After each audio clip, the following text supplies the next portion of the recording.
ফ্রিজে রাখলে গরমই থাকে, ঠান্ডা আর হয় না। এমন কোশ্চেন নিয়ে আসো না, আমার মায়ের গরম হয়ে যায়। তুমি কোথা থেকে পাও এগুলো কোশ্চেন? এরকম কোন জিনিস আছে যেটা ফ্রিজে রাখলে গরমই সব থাকে? জিনিসের ফ্রিজে রাখলে ঠান্ডা হয়ে যায়। ওটা তো এটাই তো একটা মজার ইন্টারেস্টিং কোশ্চেন।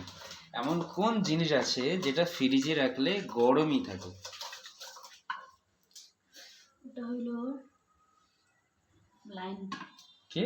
লাইন। তুমি যে অ্যানসার গুলো দাও না, একদম মাথা মোটা তো মাথা চাকুটা কোথায় রাখলাম? ওই যে নিচে কোথায় রাখলাম। তো কোশ্চেনটা মানে বুঝতে পারলে কি বললাম?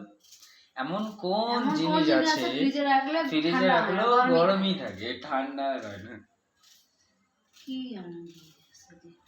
হ্যাঁ, ফ্রিজে যে কোনো একটা গরম জিনিস রাখো তাও ঠান্ডা হয়। কিন্তু